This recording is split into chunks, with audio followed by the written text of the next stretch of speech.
Hello, everybody. Yesterday, I reviewed 2024 with Keith Teare, the author of the That Was the Week newsletter. He made Claude, the Anthropic AI person of the year. He's cheating a little bit. Today, we're going to look forward, perhaps with the help of AI, perhaps without, to imagine what kind of year 2025 is going to be like. We're going to look into our crystal ball with Keith Teare, the publisher of That Was the Week. Keith, I know you're slightly skeptical of forecasting. Is that because you're always wrong? It's because I know I don't know. What would happen if you asked your friend Claude about 2025? What do you think he would say? Should we ask? We should ask. Ask Claude what 2025 is going to be like. I will, but let me just find Claude because he's hidden on my computer somewhere. Here we go. I think Claude's gonna make up stuff. That would be my expectation. Well, I think by definition, if we're talking about the future, you have to make up stuff, don't you? I think you have to. Here we go. So now I've got Claude. But let's not limit it. What are your top 10 predictions for 2025 in the world? Yeah, you told me that I had to do all the work, Keith, for this interview, but of course you're the one doing the work, or at least Claude's doing the work. So here's what it said. It said its history is cut off in April 2024. So discussing 25 is bound to have lots of uncertainty, it warns us. Then it says artificial intelligence is likely to continue rapidly, particularly in multimodal AI that can work with text, images, code, and video. 2, clean energy adoption will accelerate, with the automakers having to meet various electric vehicle targets. Space exploration is going to reach new milestones. NASA's Artemis program, returning humans to the moon, being one of those. Quantum computing development is going to continue. You don't have to be an AI to know these things. Let's start with AI then. What's your sense? We've been looking at some of the predictions for 2025. Casey Newton has some interesting ones. Alex Kantrowitz as well. Are there going to be winners and losers in AI? Some people even think that some of the big players might take a step back from AI and acknowledge that it's not their thing. I mean, especially this supposed battle between OpenAI and Altman and Musk. Are those going to be for real in 2020? I think the foundation model competition has to continue, because the value of owning the foundation layer is probably measured in trillions of dollars. It would be very hard for Google, Amazon, Microsoft, Salesforce not to be going after that future wealth. But I think they're all in a losing battle to Anthropic, OpenAI. I do think Google's done better than I thought. Gemini is very good and is increasingly able to carry out tasks as well as answer questions. So Google's probably the surprise for me in terms of how good it is, and it probably keep being good in 2020. I don't think anyone gets out of the race. I mean, who could get out of the race? Maybe IBM with its Watson, which isn't real. Maybe they're not in the race. Kantrowitz suggests that Mustafa Suleyman will leave Microsoft. He was, of course, one of the co-founders of DeepMind, then he got pushed out of Google. How important are these individuals like Suleyman or Altman or Musk in the battle for AI supremacy? Do they really matter? I think they matter on the margin in terms of breakthroughs. I've been struck the last 12 days, OpenAI has been releasing a new thing every day. And the teams working on those things have been appearing on YouTube video. I was struck by how young they all are. I imagine in early to mid 30s. That the bench on AI is now very deep. There's lots of good people, but I don't think there's a lot of good people who will make breakthroughs that require out of the box thinking. I think there's a small number of those. I don't know if Mustafa is one of them. Intuitively, I don't feel like he is, but he may well be. Yeah, Microsoft seem, of all the companies, to be in the diciest position because it's still not entirely even clear what their strategy is. Well, their CEO was interviewed this week along with Benioff was interviewed in another thing, and they both talked about the same thing, which is AI agents replacing SaaS, software as a service. Now that is a very big claim. Both companies, by the way, are SaaS, have huge SaaS businesses, so they're really talking about eating themselves or eating their own children, and so you do kind of think that 2025 is going to be the year that proves whether relatively recent infrastructure, SaaS, and the cloud is replaced by AI agents doing what previously required databases and what Satya Nadella called CRUD. That's an interface for a database where you can create or delete or update a task, a record in a database. And they're basically saying, look, that old human being sitting at a screen with a database, updating and editing, that's going away because agents are going to do all that. Although we're not seeing, and you and I have talked about this before, whether could 2025 be the year of agents where we all get our own personal assistant and it's easy to use? You may be able to architect an assistant, but most of us can't. I'd like to think that's true. I mean, I already can imagine having hundreds of agents just for me, for every little task. You may be able to deal with hundreds of agents, but most of us just want one agent. Because they're going to be specialists. There won't be such a thing as one agent. I can guarantee that. If there are agents at all, there'll be many of them. You can have a cooking agent, a shopping agent, a travel agent, a coding agent for task A, and a different coding agent for task B that knows a different language, a teaching agent, an insurance agent, you name it. Your car's going to become an agent. The Tesla can now be summoned and drive all by That's not going to happen in 2025, is it? There's going to be a lot of progress towards it in 25 because it's happening very rapidly now. Yeah, and I, as we discussed yesterday, I'm slightly more skeptical. A year is a short time frame in the history of technology, isn't it? Or am I wrong? You would have thought it was short, but 2024 is things are night and day different than they were at the end of 23. So a lot happens in a year. It feels short, but at the same time, your life's completely transformed. Like remote work with AI and agents has completely changed my day than what it was. I mean, so things do change pretty fast. What about company? I know you're very excited with the announcement in 2024 of OpenAI's new O3 models. I wonder, there's been a lot of press on the restructuring of OpenAI from non-profit to for-profit. Altman seems to be doing that and at the same time managing a tech company. You've been very, very bullish over the last couple of years on OpenAI. Is it possible that that the politics of running OpenAI and this re-architecting of a non-profit into a for-profit will actually make OpenAI fall behind its competitors, Anthropic, Google, maybe even Microsoft? It doesn't seem as if that's happening. The announcement made over the last couple of days imply that OpenAI is still very far ahead of its rivals technically. And in thinking through the application of AI. It's funny because in the context you've just put it, the for-profit replacing the not-for-profit, Elon Musk plays the role of the good guy because he's got a legal case trying to stop that from happening. Yeah, but everybody knows that Musk is not the good guy, and his only interest in here is pursuing his own interest of xAI, which is a for-profit company. So he's not committed to the non-profit model either. Yes, but there's important nuance there. Musk was the only investor in OpenAI initially. He put up literally all the money for it, and he was the leader of it.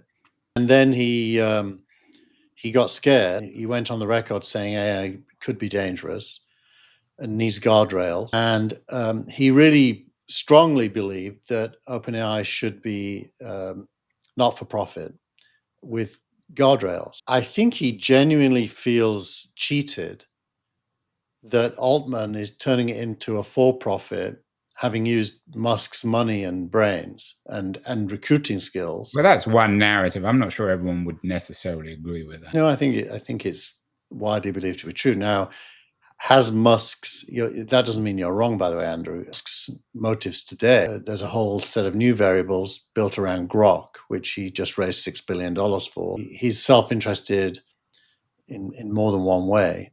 But I do think his grievances are probably quite emotional and quite real and probably merited. There's no doubt politics is going to be really important in 2025 in terms of tech. You mentioned Musk. He's more and more in the news. I mean, his failure, if that's the right word with OpenAI, was a political failure. He didn't know how to manage maybe the board or Altman or his fellow investors. What kind of year do you expect Musk to have in 2025? A lot of people believe that he will fall out of favor with Trump, or that Trump will fall out of favor with Musk and he'll just go off and do his own thing. Do you expect this meteoric political rise of Musk? I mean, a year ago, nobody was even talking about Musk as a political player. Where do you expect us to be in late December 2025 with Elon Musk and his involvement in politics? Well, look, he's becoming a hero of his people. His people now is, the Donald Trump tribe and the Silicon Valley tribe. Also, I mean, as you know, and Silicon Valley is very much divided on Musk. There are those that love him and those that hate him, and I think some who simultaneously love and hate him. Yeah, I think that's the norm, actually, those two. It's very hard to predict the year he'll have. I think if you break it down, SpaceX is going to have a great year. Tesla's introducing at least one new model early in the new year that's the cheaper end of the spectrum. And the Model Y is going to be refreshed. It's already the world's best-selling car, which is astounding that that's true, but it is. I think that Neuralink will have a good year. I think Starlink will have a good year. So what might not have a good year is Musk in DC. As we saw yesterday or the day before with the vote on the budget, Republicans are already breaking away from Trump and voting against what Musk wanted to happen. And he's becoming a controversial character. And he's facing the Borg. The Borg lives in DC, and its job is to incorporate everything that comes there. So how does he avoid being incorporated? I don't think he has the disposition to be incorporated, so he's probably going to get angry and frustrated. It's hard to predict where that goes. What about social media? 2 or 3 big stories. The future of TikTok, that may even be decided. Well, that's going to be decided early in the new year. The future of TikTok, at least in the United States. The future of X, which Musk has turned into a platform, it seems, for his own political views. And of social media, wannabe social media players like Blue Sky. Are these important issues for 2025? Does social media even matter anymore? I think it matters in that it's where the attention is. I mean, most people's attention is no longer on mainstream media, except probably for sports. I think social media is pretty much the only place people engage and form opinion. As you know from your writing past with Cult of the Amateur, that bad things can happen if you don't trust people. I tend to trust people, so I don't think bad things really do happen that much. And I think social media is just more and more important, especially for young people. I do think TikTok being banned is terrible. I don't know what's going to happen, but I would predict, given the election results, TikTok will not be banned. I think it's inconsistent with the narrative that Musk says he believes in. If it is banned, that would be a sign of his inability to affect outcomes, or his, being a little bit two-faced. So I hope it isn't banned. I think TikTok, as you know, is an incredible app. I mean, it's just very engaging, very entertaining. There's nothing like it that's been this successful, this fast, on this scale, even Facebook. Could 2025 be the year where we see the generational divide on some of these issues? 2024 was the year Australia banned or began to develop or introduce legislation that will not allow kids to use social media. Best-selling books on the dangers of social media to the so-called anxious generation. TikTok is indeed banned in the US, which I agree with you. I think it's unlikely. But if it is, stranger things have happened. Could we see a generational revolt by young people saying, "Why? What right do you have to ban a media that dominates my life?" I think, teenagers are always in revolt historically. Any parents ever tried to control a teenager from the age of about 14 up until, I'd say, the mid-20s knows it's impossible. People are independent-minded and strong-willed. If TikTok was banned, you would imagine something would replace it very fast, that was invented by teenagers as a replacement. Obviously, the whole China narrative within TikTok is completely made up and fabricated. So the banning is a political act, really, more than a social media concern thing. I'd be shocked if there wasn't revolt. The chances that Australia, which by the way reversed that decision quite quickly once it saw the backlash, could control teenage behavior is absurd. One of the dark horses that we haven't mentioned, we always talk about OpenAI and Microsoft, of course, Google Gemini, Anthropic. The dark horse here is Facebook. A couple of years ago, everyone was writing off Facebook, especially with their embrace of the metaverse. What kind of year might 2025 be for Facebook? Will they continue to be the dark horse? And maybe that's the wrong term to use. They've had a great 2020.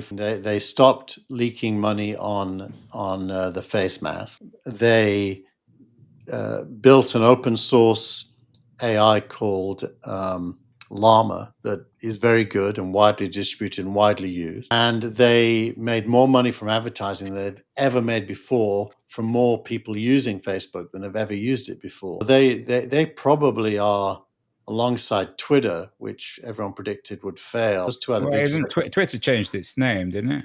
Yeah, X. But they're probably the two clear winners in 24, and I think it'd be pretty hard push to say that won't be true in 25. Is X a winner? Musk might be a winner, but I'm not sure X is. Well, X has more engaged users than it's ever had. But Facebook is a much bigger company and a much more consequential one. Yeah, it's 10 times bigger, I'd say. Are they, I mean, I use this term carefully, a dark horse. Are they competing? It's sometimes hard to tell who's competing with who. Is Facebook competing with Anthropic and OpenAI and Google, or are they all in different races? I think they're all a little confused. If you think of Facebook, it abandoned news about a year ago. And if you ever go there, I know you don't, but I do. It's mainly people you know now, birthdays and holiday pictures and stuff of that ilk, plus advertising. There's more advertising than I've ever seen. A lot of video advertising, a lot of clickbait type of advertising. But Facebook's become not very useful. If it wasn't for the fact that your family or friends were there, you probably wouldn't use it ever. But everyone is using it because everyone's on it. Yeah.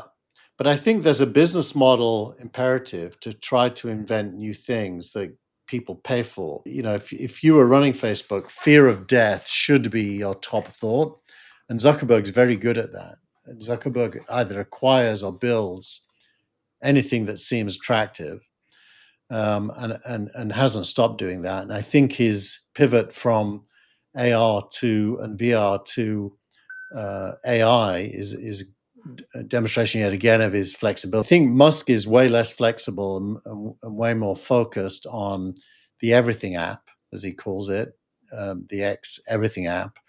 Banking, money transfers, crypto, everything's going to end up being in there, a little bit like WeChat in China. And so he's got a journey to still travel and seems to be very distracted. So you wonder whether he'll be able to pull that off. So you think that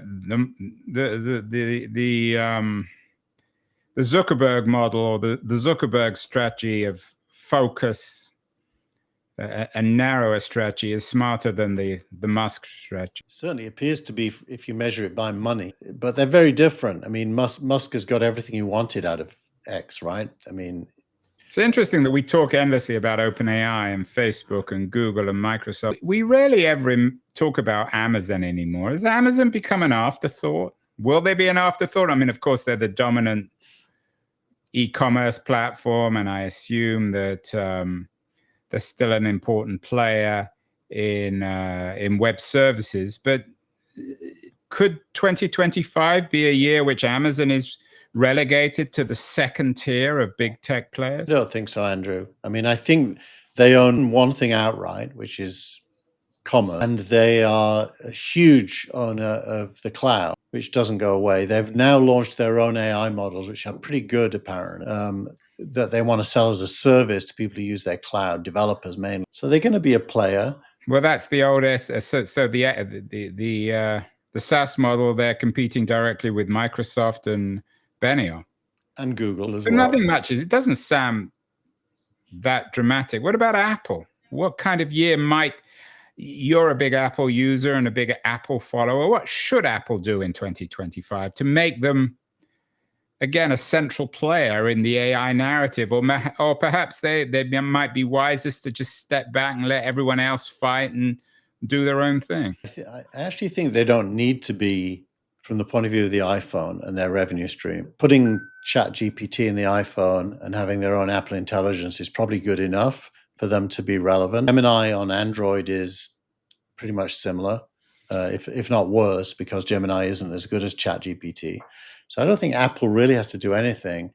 If Apple has a strategic plan, it would be to find products that can move the needle on its revenue. And its revenue is so huge, those products have to be massive in their impact. Clearly, the Vision Pro wasn't. That's a big loser.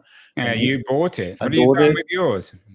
I still use it. It's actually very good for particular use cases, but it's not a mass market product, at least not now. So, I think Apple is right not to try to be mainstream AI, but rather focus on its own business model. The good way to think about the whole of all of these companies, Andrew, is there's a big jigsaw puzzle of the world, and each company is a different geography, and there's overlaps between them, but actually they all own quite independent revenue streams that don't really compete with each other.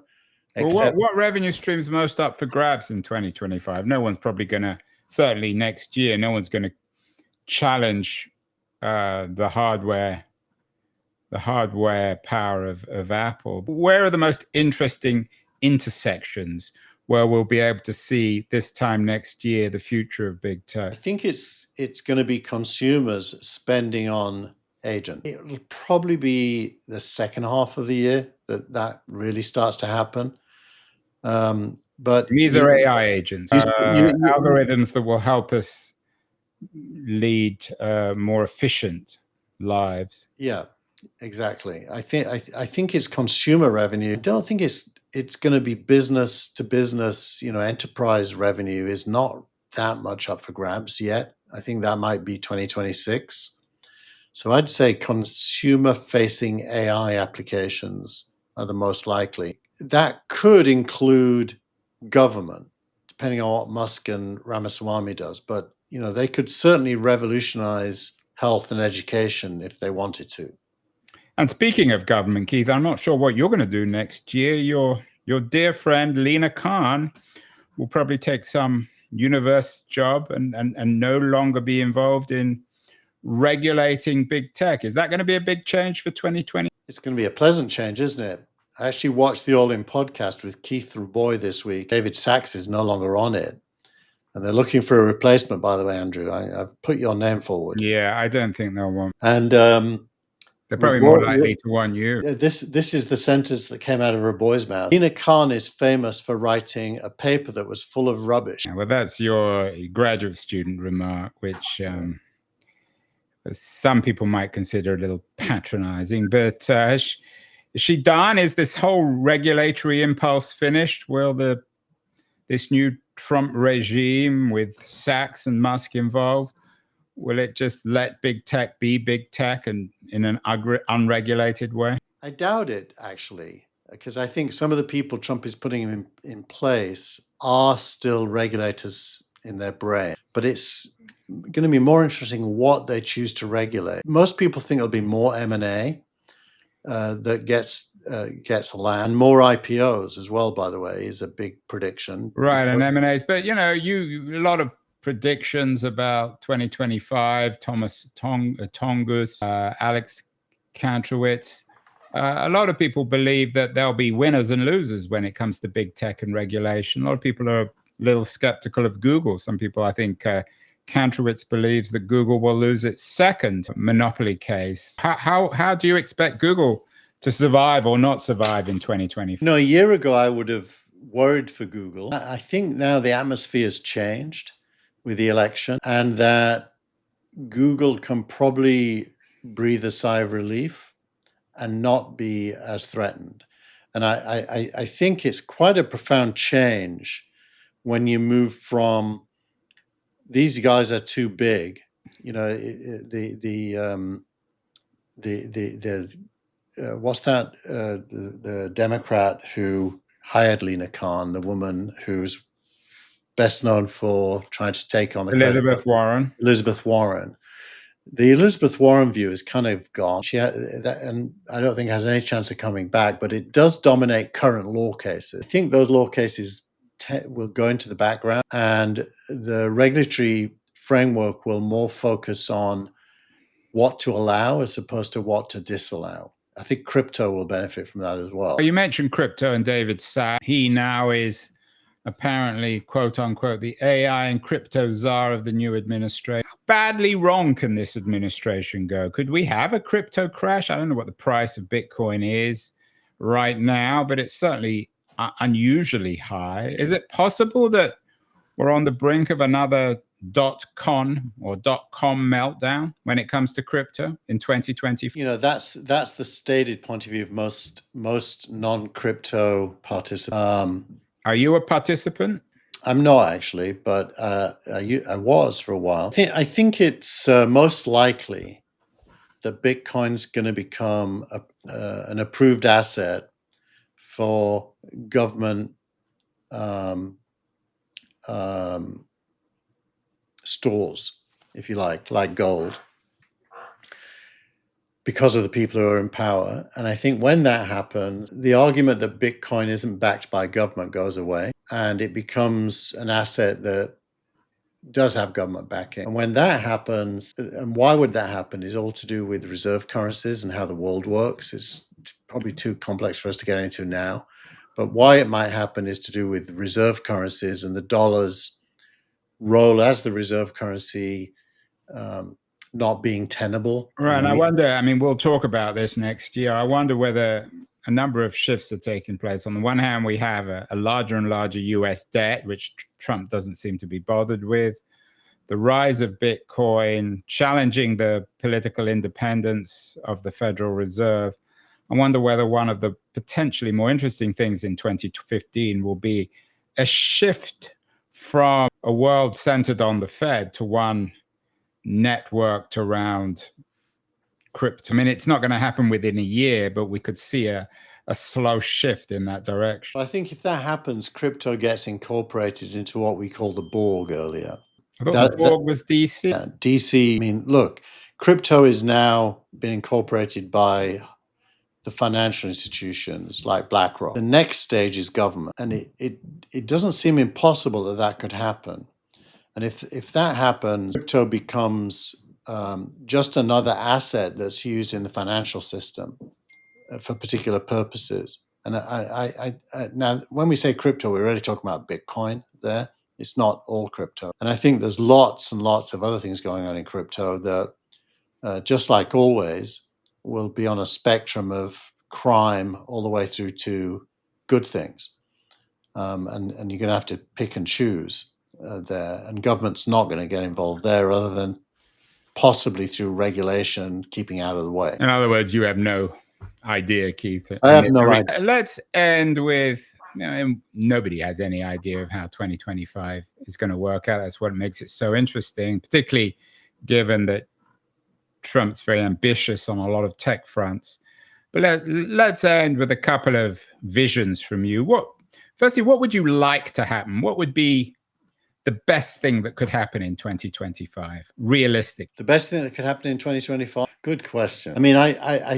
My brain is full of lots of specific things that would imply human beings having an easier life achieving the things that they have to do, which I think AI will start to deliver on.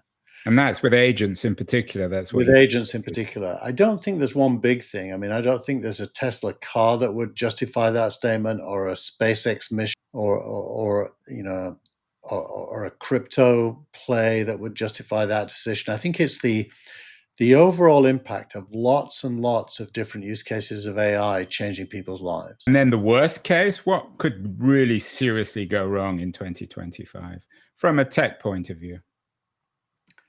Military weapons produced by technology companies, leading to automated warfare, reducing the fear of human cost, therefore allowing the world to get out of control. Is that likely in 20? I mean, that's a chilling vision, but is that likely to happen within a year of the Trump administration? His demeanor suggests not, but you know, what's happening in Ukraine and Europe in general, in Germany, as you pointed out, there's a lot of instability in the world, and Trump is certainly looking at the world through the prism of American competition, not cooperation. So, you know, nationalism is a unexploded gas, and it could always be sparked. But finally, Keith, what kind of promise does 2025 have? I think Lenin famously said sometimes within a year you have entire centuries being made, and 1917 comes to mind, the Russian Revolution. Certain other years, 1968, for example, 2001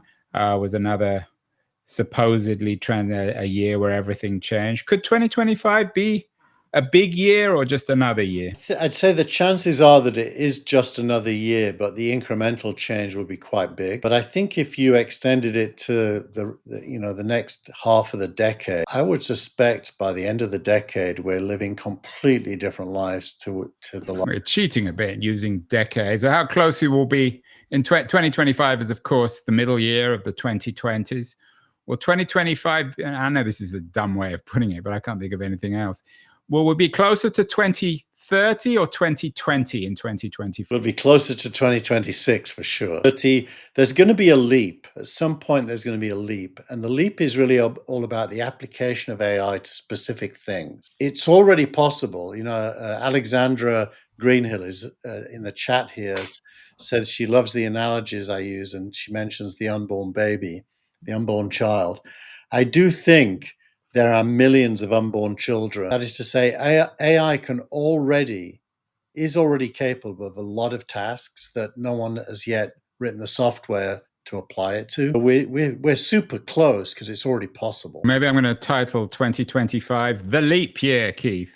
The leap year, yeah, that would be. Well, I hope you and I will still be around at the end of 2025. We will see whether or not some of your predictions come out. I hope you have a wonderful new year, Keith. We're going to not do the show for a couple of weeks. We'll be back, the third week of January, going back to regular. That was the week. I'm going to do a newsletter on January the 16th, 17th, and we'll discuss it on the 19th, I think, when you get back from Europe. Yeah, I will be at DLD. Keith Teare, Happy New Year. We will talk third week of January. Lots of interesting predictions for 2020. It's going to be the leap year. Thank you again, Keith. Bye.